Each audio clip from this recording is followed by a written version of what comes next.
स्वागत है सभी भक्तों को हमारा साप्ताहिक वीकली काउंसलिंग क्लास। तो हम लोग 10 नाम अपराधों को चर्चा कर रहे हैं। एक अद्भुत ग्रंथ है जो श्री भक्ति विनोद ठाकुर रचना किए हैं, हरि नाम चिंतामणि। उस ग्रंथ से हम लोग चर्चा कर रहे हैं। तो हमने चौथा अपराध तक श्रवण कर लिए हैं और 5वां अपराध का हमने प्रारंभ किए थे। तो हरिदास ठाकुर महाप्रभु के मुख से ये जिज्ञासा सुनकर वो आगे बतलाते हैं इस 5वां अपराध के बारे में कि नाम की महिमा को काल्पनिक समझना ये भी बहुत बड़ा अपराध है ना। और इस नाम की महिमा को बतलाते हुए बतलाते हैं कि कोई विष्णु सहस्त्र नाम को 1000 बार अगर जप करेगा तो वो 1000 बार विष्णु सहस्त्र नाम का जप एक राम नाम के सदृश है, उसकी बराबर की है। और वैसे 3 राम नाम एक कृष्ण नाम के तुल्य है। इसके लिए कृष्ण नाम का महिमा अति उत्तम है, सर्वश्रेष्ठ है कि नहीं। तो इसको वर्णन करते हैं हरिदास ठाकुर ने। आगे हरिदास ठाकुर जी कहते हैं कि नाम नामी एको नामे दिया सर्वशक्ति, सर्वोपरि करी आसन तब नाम भक्ति। ये जो नाम और नामी ये दोनों एक है। महाप्रभु इस बात को कहे हैं शिक्षाष्टकम में। श्री चैतन्य महाप्रभु अपने जीवन काल में 8 श्लोक हमको दे गए हैं जो एक वैष्णव के लिए, एक भक्त के लिए आप कह सकते हैं उसका पूरा भक्ति का जीवन इस 8 श्लोकों के ऊपर आधारित है।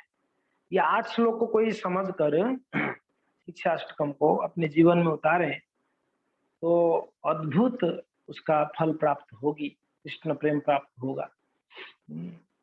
तो श्री चैतन्य महाप्रभु अंत समय में श्री पूरी धाम में रहते थे और वहां पर स्वरूप दामोदर गोस्वामी और रामानंद राय के साथ अंतिम समय बिताते थे और दिन रात महाप्रभु रोते थे, दिन रात नींद नहीं, विरह में रोते और अलग अलग लीलाओं को श्रवण करते। किनसे? स्वरूप दामोदर को कहते हैं, रामानंद राय को कहते आप सुनाइए कृष्ण लीलाओं को। महाप्रभु हमेशा 2 लीलाएं बहुत उनका अच्छा लगता है, महाप्रभु बार बार सुनते थे। 2 बच्चों का लीला, एक है ध्रुव महाराज जी का लीला, दूसरा प्रहलाद महाराज जी का लीला। ये 2 लीला महाप्रभु बार बार सुनते थे, बार बार सुनते। ये छोटे छोटे बच्चे, 4-5 साल के बच्चे भगवान को प्राप्त कर सकते हैं, हम क्यों नहीं प्राप्त कर पाए? छोटे बच्चे प्राप्त कर लिया। हाँ जी। महाप्रभु अलग अलग श्लोकों को, हर श्लोक के ऊपर महाप्रभु मनन करते, अद्भुत वर्णन करते हैं।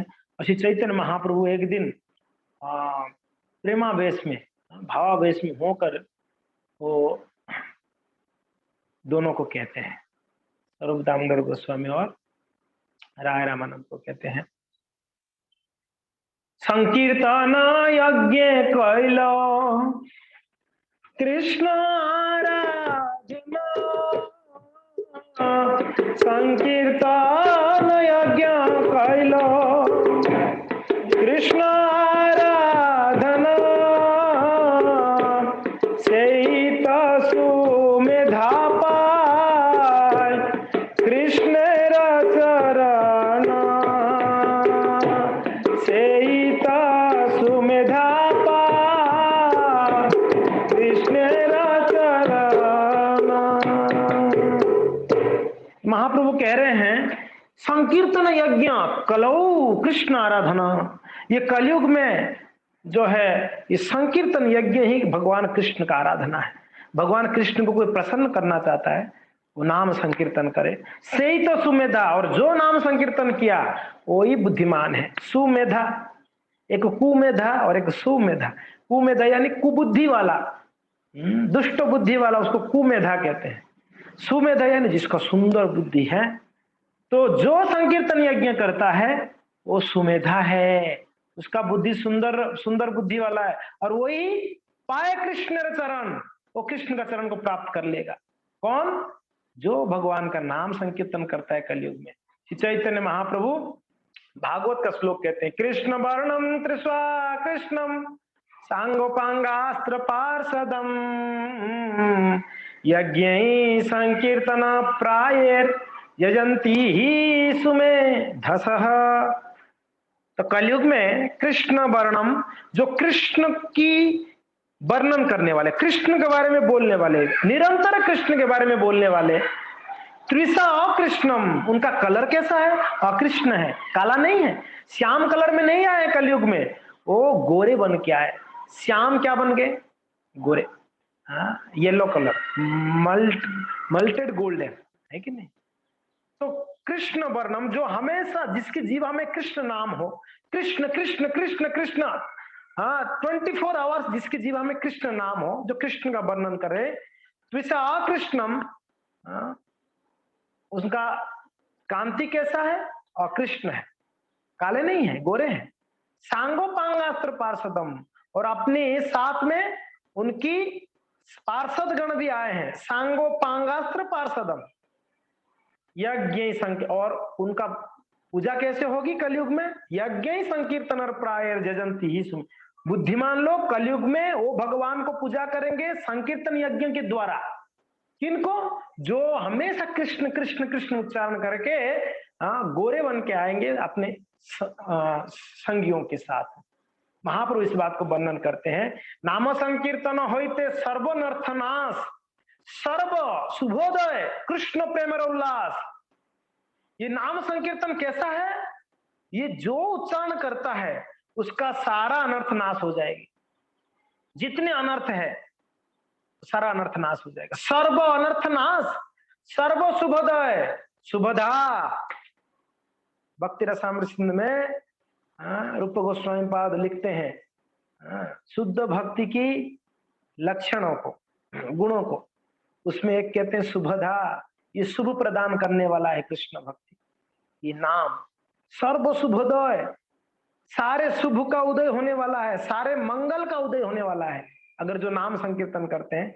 कृष्ण प्रेम और उल्लास, उसके अंदर कृष्ण प्रेम जागृत हो जाएगा कोई नाम को जप करता है। खैर महाप्रभु इस बात को कहते हैं, फिर कहते हैं पहला वाला श्लोक, सब लोग साथ में उच्चारण करेंगे। हाँ जी, चेतो दर्पण मार्जनम भवमः दावाग्नि निर्वापणम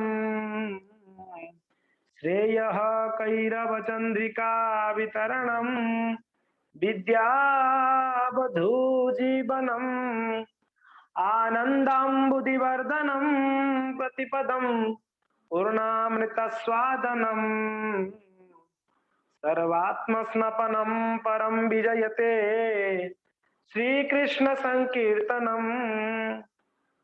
महाप्रभु भाव विवर होकर इस श्लोक को उच्चारण कर रहे हैं। चेतो दर्पण मार्जनम, किनको बतला रहे हैं? वहां पर राय रामानंद और स्वरूप दामोदर गोस्वामी हैं, उनको बतला रहे हैं। चेतो दर्पण मार्जनम है स्वरूप है रामानंद, ये नाम को जो उच्चारण करता है उसका चित्त का दर्पण, ये चित्त को, हमारा चित्त को दर्पण के साथ तुलना किया महाप्रभु ने, उसका मार्जन हो जाता है। कहीं जन्म जन्मांतर से जो है मल कचड़ा भरा हुआ है इस चित्त में, कई जन्म जन्मांतर से, और ये कचड़ा बार बार उभरता रहता है, उभरता रहता है। हम जैसे नाम जपते हैं वैसे उभरता है।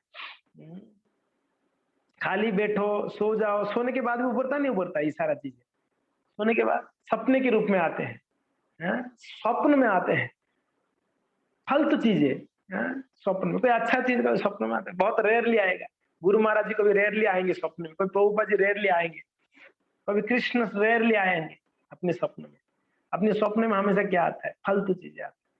वो सारा कचरा भरा हुआ है ना चित्त में, इसके कारण ये चित्त को महाप्रभु ने दर्पण के साथ ना, यानी दर्पण कैसा है? स्वच्छ है। दर्पण देखा आप लोगों ने?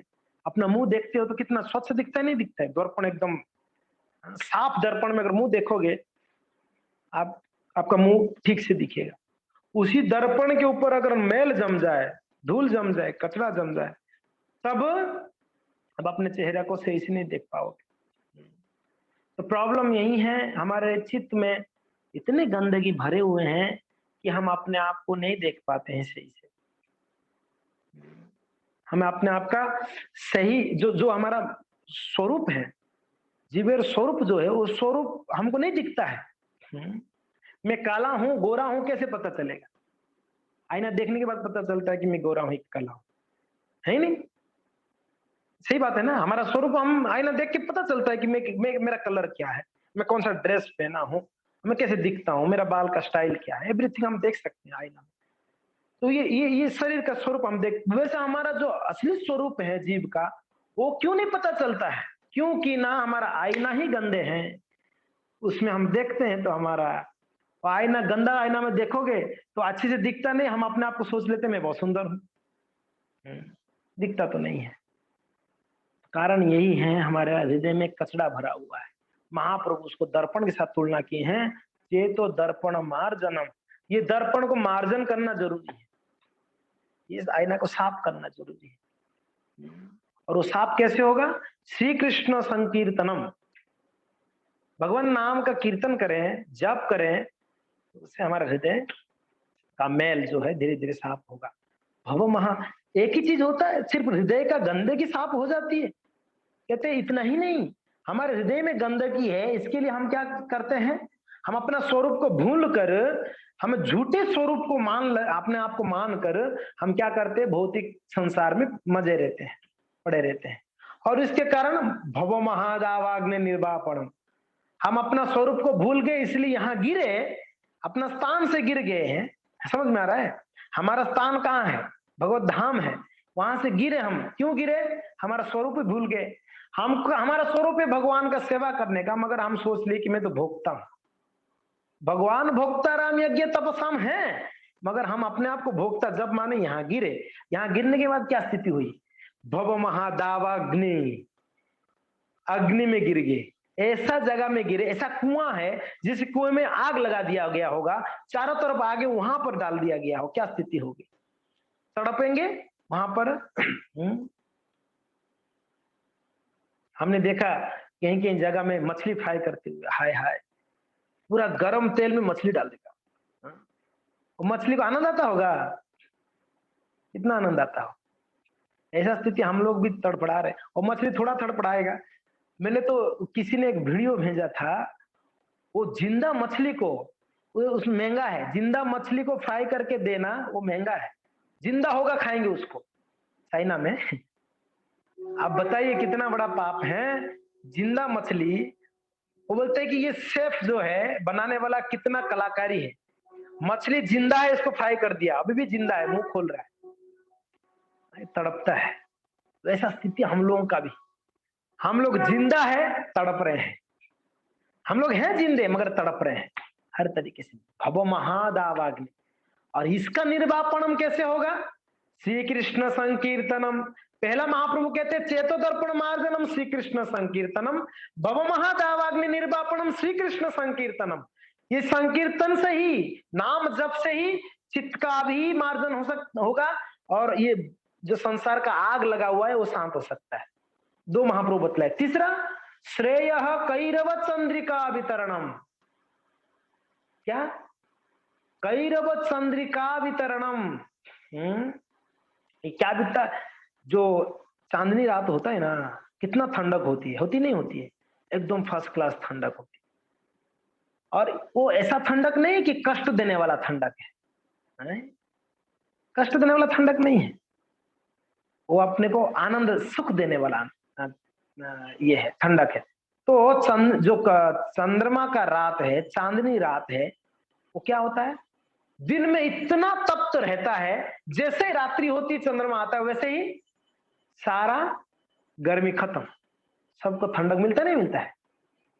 विद्या वधु जीवनम, विद्या रूपी वधु का, विद्या को वधु के रूप में तुलना की गई, उसका जीवन भी यही है, श्री कृष्ण संकीर्तनम।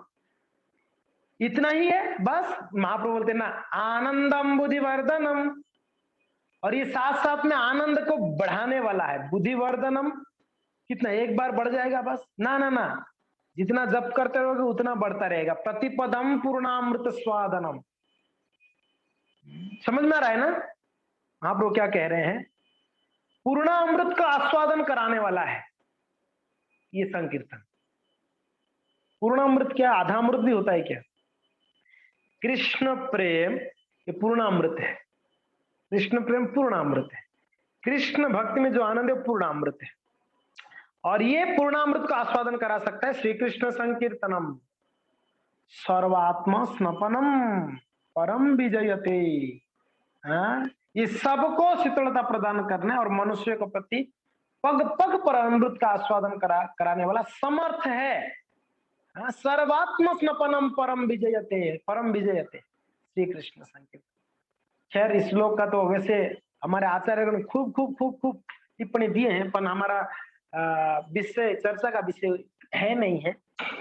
सिर्फ महाप्रभु जो कहते हैं उसको थोड़ा थोड़ा आगे चर्चा कर लेते हैं। तो महाप्रभु यहाँ पर नाम का महिमा बताए। नाम क्या कर सकता है? कि जितना कष्ट है सारे कष्टों से निवारण कर सकता है। जो नाम का शरण लेता है उसको सारे संसार के दुख उसका खत्म हो जाएगा और वो आनंद को प्राप्त कर सकता है। और इस बात को सुनने के बाद ऐसा है, नाम जप करने से आनंद मिल जाएगी, नाम जप करने से शीतलता मिल जाएगी, नाम जप करने से संसार का आग बुझ जाएगा। काल्पनिक की सारा फालतू बातें, कल्पना है, ऐसे कल्पना कर दिया ना, ऐसे समझना अपराध है। वही हम चर्चा करें। तो महाप्रभु तुरंत मान लो प्रश्न उठे, नाम का तो इतना महिमा बताया महाप्रभु, बहुत बढ़िया है, मगर तो फिर होगा ना सुबह ही जप करना होगा, स्नान करके जप करना होगा, शुद्ध होके जप करना होगा, है ना? तो हम तो शुद्ध नहीं है। कोई कोई लोग बोलते हैं माला जपो, देखो जी हम अशुद्ध हैं, हम नहीं जपेंगे, हम शुद्ध हो जाएंगे फिर जपेंगे। कहते हैं कभी कभी लोग, हम शुद्ध हो जाए फिर जपेंगे। तैरना सीख के कोई पानी में उतरता है कि पानी में उतरने के बाद तैरना सीखता है? आप बताइए। कोई पहले तैरना सीख के पानी में उतरता है या पानी में उतरने के बाद तैरना सीखता है व्यक्ति? पानी में उतरने के बाद व्यक्ति को तैरना सीखता है ना, सीखता है। तो ये तो मूर्खता होगा बोलना कि मैं तो अशुद्ध हूं, मैं नाम नहीं जप करूंगा, एक बार शुद्ध हो जाऊं फिर जप करूंगा।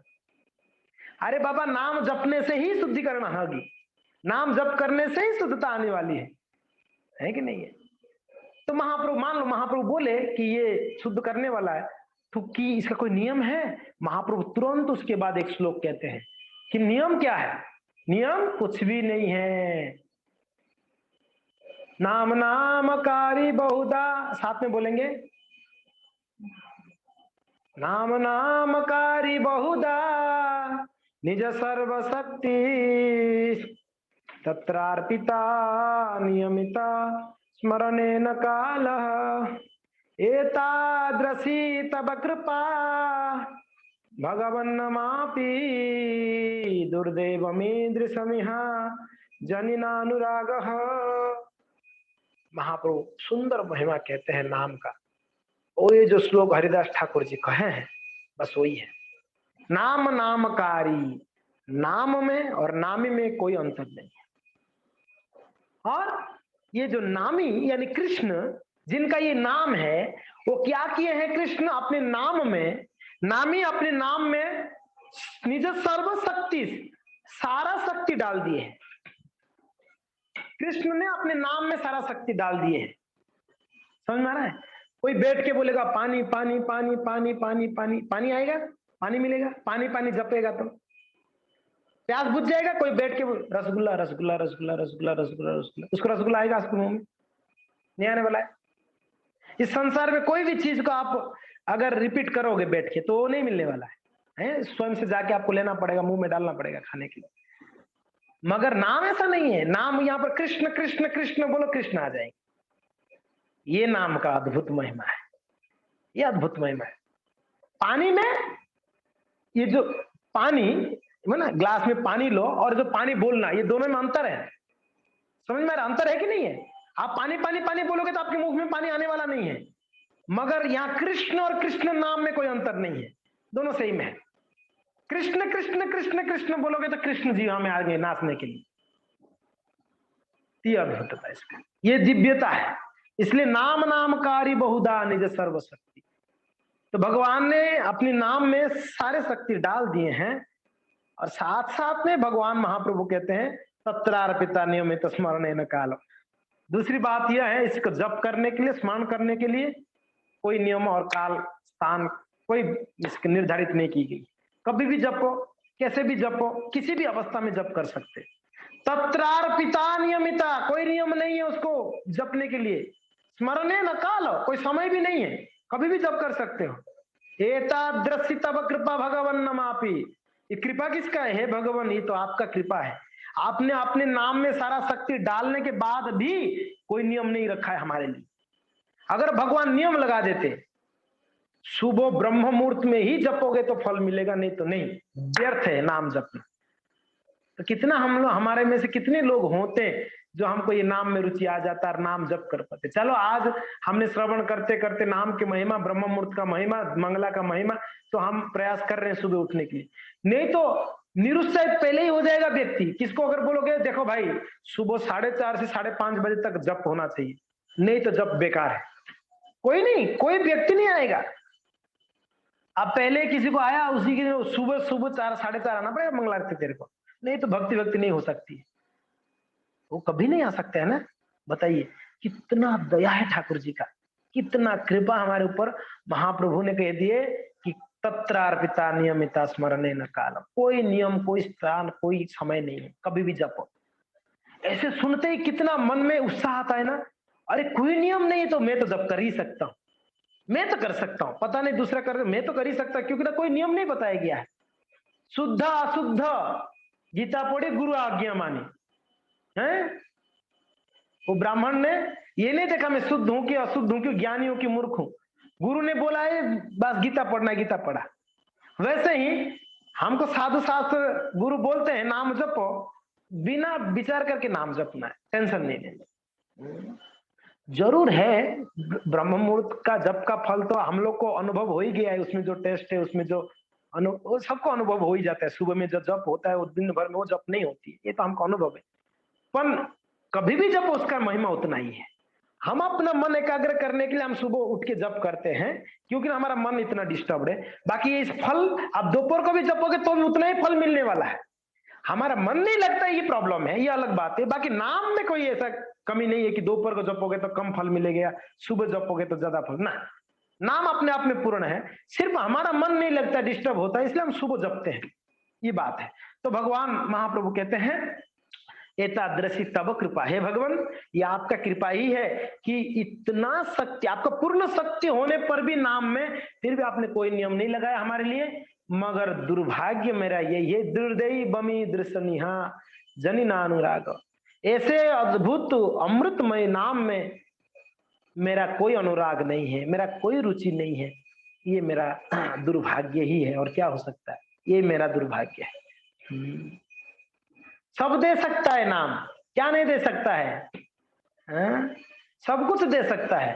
नाम चिंतामणि कृष्ण चैतन्य रस विग्रह पूर्ण शुद्ध नित्य मुक्त अभिन्नत्वात् नाम नामिनः, क्या नहीं दे सकता है? सब कुछ दे सकता है नाम।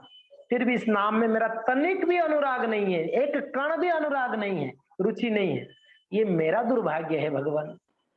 महाप्रभु अपना विनम्रता प्रकाश कर रहे हैं। महाप्रभु श्री चैतन्य महाप्रभु कहते हैं अनेकों लेखों वंश, अनेकों प्रकार है कि नहीं, अनेक लोगों का अनेक प्रकार की इच्छा है, और कृपाते करिला अनेक तुम्हार प्रचार, खाइते सुईते यथा तथा नाम लय। बहुत सुंदर भजन, बहुत सुंदर प्यार है, सब लोग साथ में बोलेंगे, मेरे पीछे बोलिए। खाइते सुईते यथा तथा नाम लय, खाइते सुईते यथा तथा नाम लय,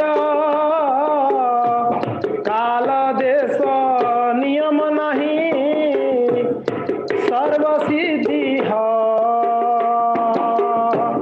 काल देश नियम नहीं सर्व सिद्धि है। महाप्रभु क्या कह रहे हैं? खाइते सुईते यथा तथा नाम लय, खाते समय भी जपो, हैं? अब जो कर रहे हो तभी जपो, खाते हो, सोते सोईते, आप सोते समय भी जप सकते हो। खाईते सुईते यथा, खाते समय सोते समय यथा, यानी और भी जो भी कार्य करते हो आप तब भी। खाईते पीते यथा तथा नाम लय, देश काल नियम नाय सर्व सिद्धि होय। कोई देश काल का कोई नियम नहीं है, कभी भी जपो। खाते समय बोलो, सोते समय बोलो, चलते समय बोलो, बैठते समय बोलो, हरि हरि, कृष्ण कृष्ण, राम राम, गोविंद गोविंद लेते रहो नाम। महाप्रभु कह रहे हैं, अद्भुत वर्णन करते। ये प्यार सब लोग याद कर लो, सब लोग नोट कर लो प्यार को, स्क्रीनशॉट ले लो फटाफट। खाईते सुईते यथा तथा नाम लय, काल देश नियम नाय सर्व सिद्धि होय। बहुत प्रसिद्ध प्यार है ये, सब याद कर लो, बहुत सरल श्लोक भी है, सरल प्यार भी। खाईते सुईते यथा तथा नाम लय, काल देश नियम नाय सर्व सिद्धि होय। मगर महाप्रभु इसको कहते हैं सर्वशक्ति नामे दिला करिया विभाग, हमारा दुर्दैव नामे नाय अनुराग। और वही प्रॉब्लम ये है कि मेरा कोई अनुराग नहीं है। ए रूपे लोइले नाम प्रेम उपजय, जे रूपे लोइले नाम, जैसे भी नाम लेते लो प्रेम तो मिलना ही मिलना है, कृष्ण प्रेम। जैसे भी जपो, जे रूपे लोइले नाम प्रेम उपजय, ताहार लक्षण सुनो स्वरूप रामाराय। अच्छा ठीक है, नाम जपेंगे, क्या उसका लक्षण क्या होगी? स्वरूप उसका लक्षण क्या है? महाप्रभु उसका लक्षण बतलाते हैं। नाम लेने से होना क्या है, क्या क्या होगा हमारे हृदय में? नाम लेंगे तो हमारा क्या परिवर्तन होगा? नाम ले ही रहे हैं, हाँ जी, कितना दिन से नाम ले रहे हैं? 1 साल, 2 साल, 6 दिन, 8 दिन, 6 महीना, 15 दिन, 2 दिन, हाँ जप ही रहे ना। कब से जप रहे 2-4? उसका फल क्या है? फल क्या होना है? महाप्रभु उसके आगे वाले प्यार में कहते हैं उसका फल क्या है। क्या फल बतलाते हैं? त्रिनादपि सुनिश्चयेन तरोरपि तरोरिव सहिष्णुना, अमानीन मानदेन कीर्तनीय सदा हरि। नाम जपोगे, निरंतर नाम जप कर सकता है व्यक्ति। कौन? त्रिनादपि सुनिश्चयेन, नाम जपेगा तो अपने आप तृण से भी हीन मानेगा अपने आप। नाम जपने वाला क्या सोचेगा अपने आप को? घास से भी अपने आप को छोटा मानेगा। तृणादपि सुनिश्चयेन तरोरिव सहिष्णुना, और कितना सहनशील हो जाएगा नाम जपने वाला? वृक्ष से भी ज्यादा सहनशील हो जाएगा। और तीसरा अमानीना, कभी भी मान का आशा नहीं करेगा, अमानी होगा। और साथ साथ में मान देना, 4 चीज बतलाते हैं। घास से भी ज्यादा अपने आप को नीच मानेगा, हर हर हर परिस्थिति में अपने आप को कोसेगा, कहीं पर भी ये नहीं सोचेगा मैं श्रेष्ठ हूं, मैंने किया ना। हर जगह पे गलती भले ही सामने वाला का हो, वो स्वयं झुक जाएगा, मेरा गलती हो गया। नाम जपने वाला, इसका मतलब यह है, अभी तक अगर ये भाव नहीं उपजा तो इसका मतलब हमारा नाम का फल हमको अभी तक नहीं मिला है, हमको नाम का फल नहीं मिला है। अभी भी हम सोच रहे कि मैं कुछ कर रहा हूं, मेरे अंदर कुछ दम है, मैं तो बड़ा व्यक्ति हूं, मैं कुछ भी कर सकता हूं, गलती मेरा नहीं, वो आपका ही है गलती। वो एक भक्त बोल दिए ये अनक्वालिफाइड है, यानी मैं कहना चाह रहा हूं मैं क्वालिफाइड हूं। अगर मैं किसको बोल रहा हूं ये अनक्वालिफाइड है, इसका मतलब ये है मैं ये कहना चाह रहा हूं मैं क्वालिफाइड हूं, वो अनक्वालिफाइड है, ये बिल्कुल लायक नहीं है इस सेवा के लिए। इसका मतलब मैं लायक हूं, और मैं लायक हूं सोच रहा हूं, मैं इससे बड़ा अहंकारी और क्या हो सकता है। इसका मतलब अब तक हमने नाम का सही हमने नाम जपा नहीं। नाम जपने वाला हमेशा हर स्थिति में अपने आप को झुका देगा, हर स्थिति में। घास को देखो, हर स्थिति में घास अपने आप को झुकाता नहीं झुकाता, हर स्थिति में झुक जाता है घास। चलो मैं तो इतना सालों तक झुका, एक दिन तो मैं खड़ा रहूंगा, बोलूंगा नहीं आज मैं नहीं झुकूंगा, ऐसा कभी घास बोला है? मैं इतना दिन झुका हूं, आपके चरणों के नीचे कुचल गया, आज मैं झुकूंगा नहीं, आज तो मैं ऐसे ही खड़ा रहूंगा। कभी घास ऐसे नहीं सोचता है। घास हमेशा जब तक उसका प्राण है तब तक वो अपने आप को नीचे झुका के रखता है, कभी अपने आप को बड़ा नहीं मानता। और वृक्ष ऐसा कभी नहीं बोलता है कि मैं 10 साल से ये धूप, इस बारिश और ठंडी को सहन किया, ये साल तो मैं धूप को नहीं सहन कर सकता, बर्दाश्त नहीं होगा मेरा, छोड़ूंगा नहीं, मैं धूप को अभी प्रतिवाद करूंगा। ऐसा कभी बोला पेड़? मैं इतना तो सहन कर लिया 10 साल 15 साल, अभी नहीं, अभी तो नहीं होगा मेरे से। कभी कभी हम कहते हैं ना, प्रभु जी बहुत हो गया, हद हो गया, अभी सहनशीलता खत्म हो गई, मेरा बहुत कर लिया सहन, प्रभु जी 2 साल से झेल रहा हूं, मैं और नहीं सहन कर सकता। अरे बाबा, वृक्ष ऐसा कब बोला है कि मैं 10 साल सहन किया, अभी और नहीं सहन करूंगा मैं? हाँ, पिछले साल तो पत्थर मारा था तो मैं सहन किया था, तो इस साल पत्थर मारेगा तो उल्टा पत्थर मारूंगा तेरे को। वृक्ष ऐसा बोलता है? आम के पेड़ के पास जाके पत्थर लेके खड़ा हो तो आम का पेड़ बोलेगा तो पिछले साल तो मैं सहन कर लिया, देख इस साल तेरे को उल्टा पत्थर मारूंगा मैं। कभी नहीं बोलता पेड़, ठीक है मार, कोई बात नहीं, मैं अपना स्वभाव को नहीं त्यागूंगा। पेड़ अपना स्वभाव में रहता है, घास अपना, हम बेवकूफ, हम अपना स्वभाव को त्याग देते। 2-4 दिन भजन में खूब मन लगाएंगे, खूब विनम्र बनेंगे, खूब सेवा करेंगे, 5-10 दिन के बाद वापस वैसा का वैसा, यसी आई तसी, जैसा कि तैसी। प्रभुपाद जी लिखे ना Bhagavad Gita, as it is, हम वापस एज इट इज हो जाते हैं, हम हर क्षण एज इट इज हो जाते हैं। सुबह उठ के जब किए तो मन में बहुत अच्छा भाव आया, 10 बजे तक वापस एज इट इज, जैसी आई तसी, वही हो गए हम जैसे थे। ये हम लोग का स्थिति है। हमको कब तक सहन करनी है? जब तक शरीर में प्राण है तब तक सहन करनी है। कब तक नम्र रहना है? जब तक हमारे शरीर में प्राण है तब तक नम्र रहना। और ये महाप्रभु इस बात को कहते हैं कि नाम जप के ही स्थिति को प्राप्त कर। बड़ा ये बहुत कठिन स्थिति है भक्तों, ये जितना बोलना जितना आसान है उतना आसान नहीं है। हम सबको पता है, हम सब जूझ रहे हैं इस स्थिति में, हम सब स्ट्रगल कर रहे हैं, है कि नहीं है? सब लोग संघर्ष स्थिति में है। हम कितना संघर्ष कर रहे हैं हर स्थिति में। मन के साथ हमेशा लड़ाई झगड़ा होती रहती है, हमारा मन के साथ। भले घर में किसी का लड़ाई झगड़ा नहीं है, अपना मन के साथ हमेशा टकाफाइट चलता रहता है कि नहीं? मन बोलते ये करो तो हम बोलते नहीं करेंगे, मन में ये बोलो, जो झगड़ा करते हैं हम मन के साथ। बहुत स्ट्रगलिंग है हमारा जीवन में, भक्ति के जीवन में।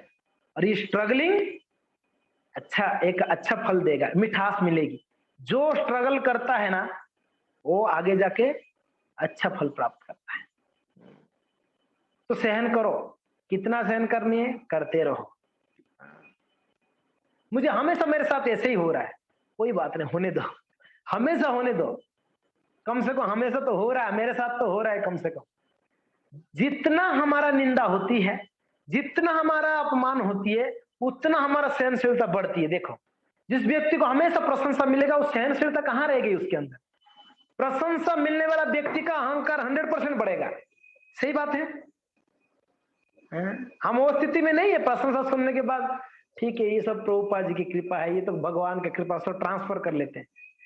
हम बहुत चालू आदमी हैं, प्रशंसा जैसे ही आता है उसको अपने पास रख लेते हैं। निंदा जब आता है हम दूसरे को डाल देते, उसने किया, मैंने नहीं किया, ऐसे किया, उसने किया, उसने किया, उसने किया। प्रशंसा आते ही हाँ मैंने किया था, ये सेवा तो मैंने ही किया था, ये मैं ही योग्य हूँ प्रशंसा की। बहुत चालू है हम। अगर अपमान मिलती है, हर क्षण मिलती है, हमेशा मिलती है, रोज इग्नोर हो रहा है हमारा, तो सोचो रोज सहनशीलता बढ़ रही है। हम कुछ कोई भक्त के साथ चर्चा कर रहे थे, ऐसे कभी कभी ऐसा घटना हो जाती है, हमारा कुछ इच्छा होती है, वो इच्छा हमारा विपरीत कार्य होती है, हमारी इच्छा पूरी नहीं होती है। ऐसे क्यों होता है हमारे जीवन में? और ऐसा हमने ज्यादातर हमारे जीवन में होता है ना। आप सबको अनुभव है, मेरा अनुभव बहुत है, आप सबको अनुभव। कभी हम सोचते हैं कुछ अच्छा करने के लिए भक्ति में, मगर हमारे साथ उल्टा हो जाती है, ऐसा परिस्थिति आती है, उल्टा हो जाती है। ऐसा क्यों होती है? भगवान ऐसा स्थिति इसलिए लाते हैं कि आप कितना सहन कर सकते हो स्थिति को। अगर हमारी इच्छा से सब होगा तो सहनशीलता तो का कोई गुंजाइश ही नहीं रह गया ना, क्योंकि ना मैं जो इच्छा कर रहा हूं हो रहा है, इसका मतलब मेरा कोई सहनशीलता नहीं है।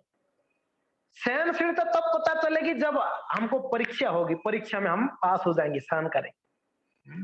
तो श्री चैतन्य महाप्रभु यहाँ पर जो 2 उदाहरण दिए ना अद्भुत, एक तो घास का उदाहरण दे रहे हैं और दूसरा है वृक्ष का उदाहरण दे रहे हैं। कब तक विनम्र रहना है? तो बस यही समझ जाओ कि हमेशा के लिए विनम्र रहना है। ठीक है, गोलोक वृंदावन जाने के बाद प्रभु जी अपने आप को फिर विनम्र नहीं रहना है ना, ना ना ना ना, वहां जाने के लिए तो विनम्र रहना है, वहां जाने के बाद तो विनम्र ही रहना है। कभी ऐसा नहीं कि कभी तो एक दिन बॉस बनो, रोज दास ही बोल रहा है हमेशा, गौरव दास गौरव दास एवरीडे गौरव, कभी तो गौरव बॉस भी लिखूं आगे नाम के सामने ना, ये दास ही रहना है हमको जी, हमेशा हमेशा के लिए दास रहना है। तो हमेशा सहन, तृणादपि सुनिश्चयन तरोरपि सहिष्णुना अमानेन, कभी कभी कभी मान का आशा ना करे। हाँ? और मान देना, हमेशा दूसरों को मान देना। किसको मान देना? हमारे मित्रों को, हमारे सखाओं को, हमारे परिवारजनों को मान देना तो हमें कोई बड़ी बात नहीं है। हमारे से जो शत्रु भाव है उनको मान देना, हमसे नाराज है जो उनको ना मान देना। हम हमारे कभी कभी हम सेवा में भी हम कहते प्रभु जी इनके साथ नहीं जमता, इनके साथ में सेवा दे दो, इनके साथ मुझे नहीं जमता है। हमको सेवा चुनना चाहिए, जिनके साथ नहीं जमता उन्हीं के साथ सेवा चुनना, तब मजा आएगा, तब पता चलेगा कितना सहनशीलता है हमारा, कितना हमको। मैं तो बहुत कोऑपरेट कर रहा हूँ सब सेवा में, कितना कोऑपरेटिव आपका मेंटालिटी, तब पता चलेगा जब आप जिनको आप पसंद नहीं करते उनके साथ में सेवा करो, तो पता चलेगा आप कितना कोऑपरेटिव मेंटालिटी है आपका, आप कितना उनका सहयोग करते हो, साथ देते हो, हैं? और कितना सहन करते हो तो पता चलेगा। नहीं नहीं, मेरे साथ तो हमेशा ऐसे ही होता है प्रभु जी, हमेशा मेरे सेवा ऐसे लोगों के साथ डाल देते हो जो जमता ही नहीं, मैं कि जानता ही नहीं किनको। अच्छा है, नहीं जानने वाले को जानो, नहीं जमने वाले को जमाओ। यही तो भक्ति है। भक्ति में नहीं जमाओगे तो किस में जमाओगे? संसार में तो किसी का किसी के साथ नहीं जमता है। तो भक्ति में आने के बाद बोलेंगे, ऐसे बोलेंगे इसके साथ नहीं जमता, इसके साथ नहीं जमता, इसके साथ मैं बस ये 2-4 लोगों के साथ जमता है, उनके साथ में सेवा करूं। ये मनोवृत्ति अच्छा मनोवृत्ति नहीं है बिल्कुल भी सेवा में। ऐसा गोलोक वृंदावन में ये भाव नहीं है कि मैं सिर्फ विशाखा के साथ मेरा सेवा रख देना, ललिता के साथ नहीं जमता है मेरा, ललिता का अलग सेवा रख दो, मेरे विशाखा के साथ दे देना। मैं रूप मंजरी के साथ ही करूंगा, कमला मंजरी के साथ नहीं करने वाला हूं, उनके साथ नहीं जमता, ऐसा नहीं है। वहां पर जिनको जो सेवा दी जाएगी, राधा रानी जिनको जो सेवा देंगे उनके अंडर में सेवा करेंगे, बोलेंगे नहीं इनके साथ नहीं जमता है। जमना नहीं जमने की बात ही नहीं है, सेवा की जब बारी आती है तब एक ही फोकस होगा, कृष्ण की प्रसन्नता, ना कि मुझे जमे ना जमे, मुझे भले ही ना जमे, मैं थोड़ा झुक के सेवा करूं उनके सामने, कभी डांट भी लगा दे सामने वाला तो भी झुक जाऊं, ठीक है मेरा गलती हो गया और क्या करें, ये भाव सही भाव है।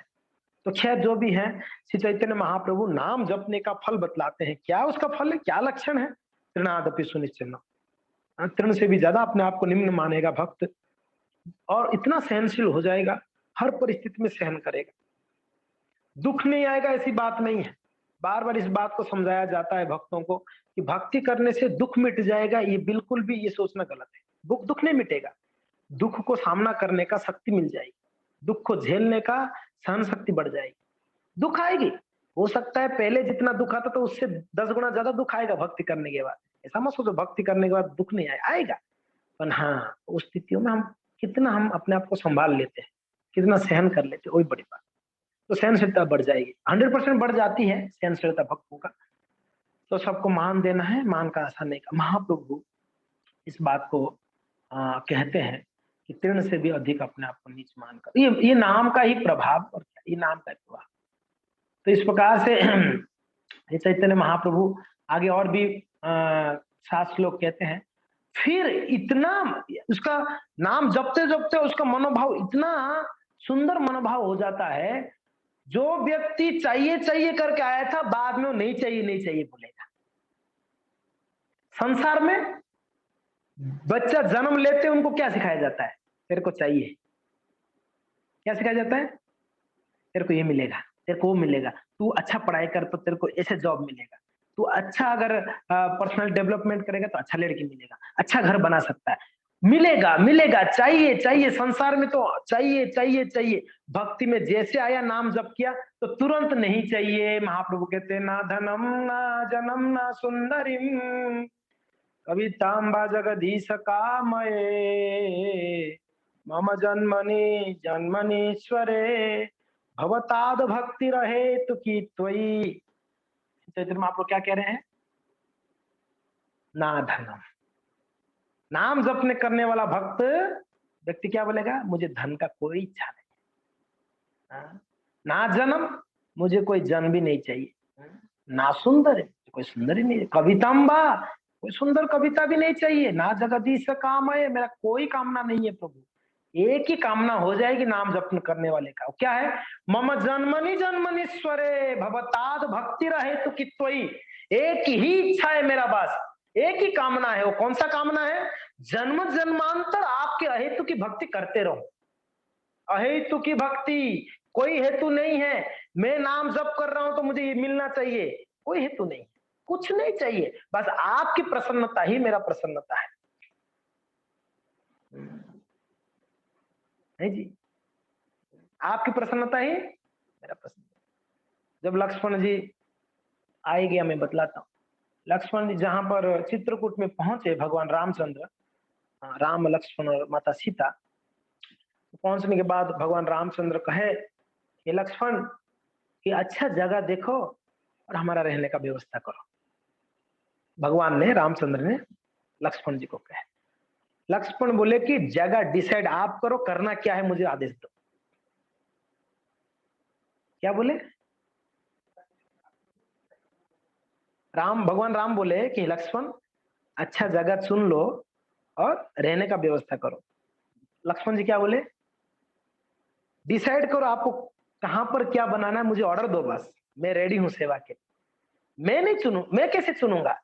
मैं चुनूंगा मीन्स मेरा इच्छा हो जाएगी ना, मेरे इच्छा से नहीं होगा। आप जो इच्छा करोगे वो पूरा करूंगा मैं इसके लिए आया हूं, और मेरा स्वरूप ही यही है। यही बलराम जी है। बलराम जी कृष्ण के अनुसार सेवा करते थे, ना कि अपने अनुसार कृष्ण को सेवा में लगाते थे ना, कृष्ण के अनुसार।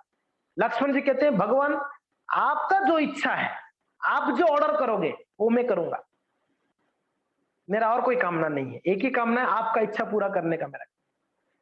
मम जन्मनि जन्मनीश्वरे भवताद भक्ति रहे तो की, जन्म जन्मांतर आपका हेतु की भक्ति करते रहूं, आपको प्रसन्न करने के लिए। दो भाव होता है ना, परकिया और स्वकिया। मुझे अच्छा लगता है और एक कृष्ण को अच्छा लगता है, दो भाव है। विश्रम्भ और एक क्या है प्रभु जी? विश्रम्भ भाव है और एक भाव, भूल रहा हूं, दो भाव है। भगवान को अच्छा लगता है उसके लिए करता है, मुझे अच्छा लगता है इसके लिए। तो खैर जो भी है, ये सुंदर भाव है। श्री चैतन्य महाप्रभु कहते हैं नाम जपने का ये फल है। अद्भुत महिमा है। नाम जप करने से इस प्रकार की भाव होगा, मुझे कुछ भी नहीं चाहिए, बस भगवान का सेवा चाहिए। तो इस प्रकार से श्री चैतन्य महाप्रभु वर्णन करते हैं। और हरिदास ठाकुर जी आ गया। नाम नाम एको नामे दिया सर्वशक्ति, सर्वोपरि करिया छन तब नाम भक्ति। तुम्हें तो स्वतंत्र तत्व सर्वशक्तिमान, तुम्हारी इच्छा यह विविध विधान। हे भगवान, आपकी इच्छा है से ही सब कुछ होता है। तो वो इच्छा बिनु तब इच्छा मत है। कौन सा भजन है वो? कहाँ गया भजन?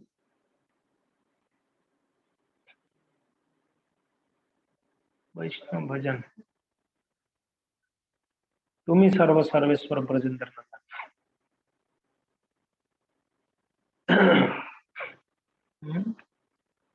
है जी। क्या कह रहे हैं आप? तुम तो स्वतंत्र तत्व सर्वशक्तिमान, आप स्वतंत्र सर्वशक्तिमान है। तब इच्छा मते ब्रह्मा वरन सृजन। हे भगवान, आप इच्छा करते हो तो ब्रह्मा सृष्टि करते हैं, और आपकी इच्छा होता है तब भगवान विष्णु पालन करते हैं। तुम्हारी इच्छा है विश्व सृजन पालन, आपकी इच्छा से ही सृष्टि होती है, आपकी इच्छा से प्रलय होता है। तब इच्छा मते शिव करे न संहार, आप इच्छा करते हो तो भी महादेव जी क्या करते हैं? संहार करते हैं। तब इच्छा मते माया सृजे कारागार, आप इच्छा करते हो तभी माया क्या है? ये कारागृह बनाती है, ये संसार बनाती है। तब इच्छा मते जीवन जन्म जन्म मरण, सब कुछ आपकी इच्छा से हो रहा है। यहाँ पर इसी बात को कहते हैं हरिदास ठाकुर जी, कर्मे को करे अच्छे जड़ आर ब्रह्म ज्ञाने दिया छे सर्वा शरणा शक्ति स्वतंत्र विधान। अतएव तब नाम सर्वशक्तिमान, नाम अर्थवाद नायक करीबे विद्वान। विद्वान व्यक्ति कभी भी इस नाम को अर्थवाद नहीं करेगा, वही नहीं बोलेगा कि ये नाम काल्पनिक है। अब कहते हैं जो ऐसा सोचता है उसका मुक्ति कैसा है? जो ऐसा सोचता है तो ऐसा ही है नाम काल्पनिक है। उसका उद्धार क्या है? नामे अर्थवाद अपराध घटे यदि दंते तृण धरी जाए वैष्णव संसदी। उपाय लिख लीजिएगा। ऐसे जब अपराध हो जाए तो क्या करना चाहिए हमें? नाम को काल्पनिक समझना, नाम की महिमा को अगर कभी हो जाए, उपाय क्या है बचने का? तो हरिदास ठाकुर जी कहते हैं नामे अर्थवाद अपराध घटे यदि, यदि अपराध हो गया इस प्रकार के नाम में अपराध अर्थवाद होके, दंते तृण धरी, अपने आप को इतना विनम्र बना देनी है। दंते तृण, दांत में तृण कौन धारण करता है? गाय, भैंसे, बकरियां। अपने आप को पशु मानना है कि नहीं? दंते तृण धरी जाए वैष्णव संसदी, वैष्णव के सामने जाओ, उनके संग में जाओ, विनम्र बन के वैष्णव के पास जाओ। अपराधो जनाइया, वैष्णव चरण, वैष्णव को जाके बोलो कि मेरे से अपराध हो गया। क्या अपराध हुआ? कि मैंने नाम की महिमा को काल्पनिक समझ लिया है। ये सूक्ष्म है। ये पांचवा नाम अपराध है ना, सूक्ष्म है। हम सोचते मेरे से नहीं होगा ये अपराध, मैं तो नाम का महिमा जानता हूं। कई बार अपराध कर लेते हैं हम लोग। 100% होता ही होगा, होता ही है कि नहीं है? अपराध हो ही जाता है।